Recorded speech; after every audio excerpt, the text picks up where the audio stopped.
ಅದಾವ. ಬಾಳ ಊರಾಗ ಹೆಂಗದಾವ ಅಂದ್ರೆ ಬಾಳ ಜನಸಂಖ್ಯೆ ದೂರ ಅದಾವ, ಸಿಕ್ಕಾಪಟ್ಟಿ ಶ್ರೀಮಂತರಿ ದೂರ ಅದಾವ. ಮನೆ ಮುಂದೆ ಚಲೋ ಯಾವ ಊರು ದೊಡ್ಡದಿರ್ಬೇಕು ಅಂದ್ರೆ ಮನೆ ಮುಂದೆ ಚಲೋ ಕಾರ್ ಗಾಡಿ ನಿಂತು ಊರು ದೊಡ್ಡವಲ್ಲ, ಮನಿ ಮೇಲೆ ಮನಿ ಕಟ್ಟಿಸ್ಕೊಂಡು ಊರು ದೊಡ್ಡವಲ್ಲ. ಬಹಳ ಜನಸಂಖ್ಯೆ ಇದ್ದು ಊರು ದೊಡ್ಡವಲ್ಲ. ಯಾವ ಊರು ದೊಡ್ಡದಕ್ಕೈತೆ ಅಂದ್ರೆ ಕಕ್ಕೂರ್ ಅನ್ನುವಂತ ಸಣ್ಣ ಊರೊಳಗೆ ಗೌರ್ಮೆಂಟ್ ಅನುದಾನ ತಗೊಳ್ಳಾರ್ದನ ಭಕ್ತರು ರೊಕ್ಕ ಹಾಕಿ ಗುಡಿ ಗೊಬ್ಬರ ಕಟ್ಟಾರಲ್ಲ, ಇದ ನಿಜವಾದ ದೊಡ್ಡ ಊರು. ಇದಕ್ಕಿಂತ ದೊಡ್ಡ ಊರು ಯಾವುದೂ ಇಲ್ಲ. ನಿಜವಾದ ಭಕ್ತಿಯಲ್ಲಿ ಇರ್ತೈತೆ ಅಂದ್ರೆ ಹರಿಯುವಂತ ಹೊಳಿ ಒಂದು ದಿವಸ ಬತ್ತಿ ಹೋಗ್ಬೋದು, ಆದ್ರೆ ದೇವರಿಗೆ ಸಲ್ಲಿಸುವಂತ ಭಕ್ತರ ಭಕ್ತಿ ಮಾತ್ರ ಯಾವತ್ತೂ ಬತ್ತುದಿಲ್ಲ ಅನ್ನೋದಕ್ಕೆ ಸಾಕ್ಷಿ ಇದು ಕಕ್ಕೂರಿನ ಗೋಪುರ ಅನ್ನುವಂಥದ್ದನ್ನ ನಾವೆಲ್ಲ ತಲೆ ಕಟ್ಕೊಳ್ಬೇಕಾಗ್ತದೆ. ಕಾರಣ ಇಷ್ಟ, ಗೋಪುರ ಎತ್ತರ ಮೇಲೆ ಯಾಕೆ ಕಟ್ತಾರೆ ಯಾರಿಗೂ ಗೊತ್ತೈತಿ? ಗೋಪುರ ಎತ್ತರ ಮೇಲೆ ಯಾಕೆ ಕಟ್ಟಾರೆ ಯಾರಿಗೂ ಗೊತ್ತೈತಿ? ಇಲ್ಲಿ ಕುಂತವ್ರೆಲ್ಲರಿಗೂ ಗೊತ್ತಿರ್ಲಿ. ನೀನು ಒಂದು ಕ್ಷಣ ಮನೆ ಬಿಟ್ಟು ಗುಡಿಗೆ ಬರಾಕ ಆಗ್ಲಿಲ್ಲ ಅಂದ್ರೂ ಸಹಿತ ಮನ್ಯಾಗ ಕುತ್ಕೊಂಡು ಮನೆ ಹೊರಗೆ ನಿಂತ ಗೋಪುರ ನೋಡಿದ್ರು ಸಾಕು, ದೇವ್ರನ್ನ ನೋಡಂಗ ಆಕೈತೆ ಅನ್ನುವಂತ ಕಾರಣಕ್ಕೆ ಗೋಪುರ ಮ್ಯಾಗಿಟ್ಟು ಅದಕ್ಕೆ ಪಂಚಲೋಹದ ಕಳಸ ಇಟ್ಟಾರ. ಆ ಪಂಚಲೋಹದ ಕಳಸ ಸೂರ್ಯನ ಕಿರಣಗಳನ್ನೆಲ್ಲ ಎಳ್ಕೊಂಡು ಗರ್ಭಗುಡಿಗೆ ಕೊಡ್ತದ.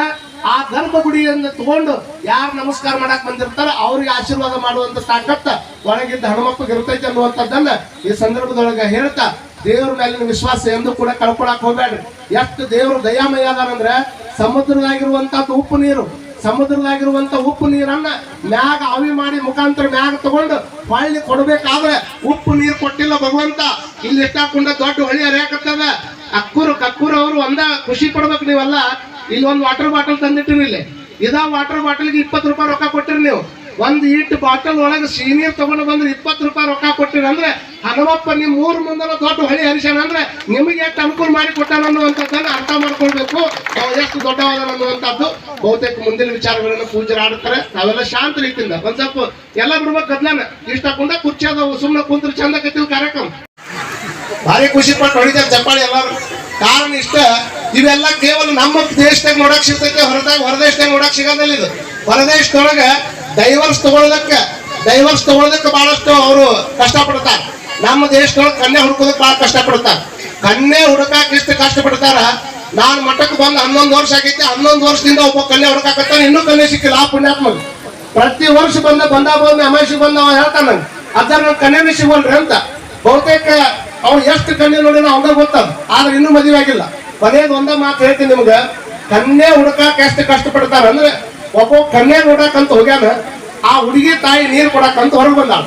ಕನ್ಯೆ ನೋಡಾಕಂತ ಹೋದಾಗ ಹುಡುಗಿ ತಾಯಿ ನೀರು ಕೊಡಾಕಂತ ಹೊರಗೆ ಬಂದಾಳ. ಆ ಹುಡುಗನ್ ನೋಡಿದ ಕೂಡಲೇ ಮೋರ್ಚ್ ಬಂದು ಬೇವುಶಾಗಿ ತಳಗ್ ಬಿದ್ದಕ್ಕೆ. ಬೇವುಶಾಗಿ ತಳಗ್ ಬಿದ್ದ ಕೂಡಲೇನ ಎಲ್ಲಾ ಮಂದಿ ಗಾಬರಿಯಾಗಿ ನೀರು ಚಿಂಬಡಿಸಿ ಎಬ್ಸಿದ್ರಕ್ಕೆ ಮ್ಯಾಕ. ಏನು ಯಾಕೆ ಮ್ಯಾಕ ಎಲ್ಲಾ ನೀರು ಚಿಂಬಡಿಸಿದ ಮೇಲೆ ಎಬ್ಸಿದ ಮೇಲೆ ಕೇಳ್ತಾರೆ, ಯಾಕೆ ನೀವು ಹುಡುಗನ್ ನೋಡಿ ಬಿದ್ದೇನು? ಹುಡುಗ ದಪ್ಪದನಂತ ನೋಡಿ ಬಿದ್ದೇನು? ಹುಡುಗ ಕರಗದನಂತ ನೋಡಿ ಬಿದ್ದೇನು?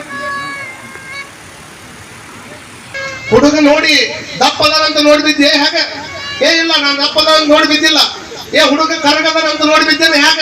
ಇಲ್ಲ, ಅದನ್ನ ನೋಡಿ ಬಿದ್ದಿಲ್ಲ. ಮತ್ತೆ ಹುಡುಗನ ನೋಡಿದ ಕೂಡಲೇ ನೀರು ಕೊಡಕ್ ಹೋಗಿ ಬೇಹುಶಾಗಿ ಯಾಕೆ ತೆಳಗ್ ಬಿದ್ದಿ, ಮೋರ್ಚ್ ಯಾಕೆ ಬಂತು ಅಂತ ಕೇಳಿದ್ರೆ ಆ ಹುಡುಗಿ ತಾಯಿ ಹೇಳಿದಂತ, ನಾ ದಪ್ಪದನಂತ ನೋಡಿ ಬಿದ್ದಿಲ್ಲ, 35 ವರ್ಷದ ಹಿಂದಿದ ನನ್ನ ನೋಡಾಕ್ ಬಂದಿತ್ತು, ಈಗ ನನ್ನ ಮಗಳು ನೋಡಾಕ್ ಬಂದಿತ್ತಲ್ಲ ಅದಕ್ಕೆ ನೋಡಿ ಬಿದ್ದೀನಿ ಅಂದಕ್ಕೆ. ಯಾಕೆ ನೋಡಿರ್ಬೇಕು ಲೆಕ್ಕ ಹಾಕ್ರಿ ನೀವು. ಅಂದ್ರೆ ಕನ್ಯೆ ಹುಡುಕೋದ ಒಂದು ದೊಡ್ಡ ಕೆಲಸ ಆಗೈತೆ ಅನ್ನುವಂಥದ್ದು.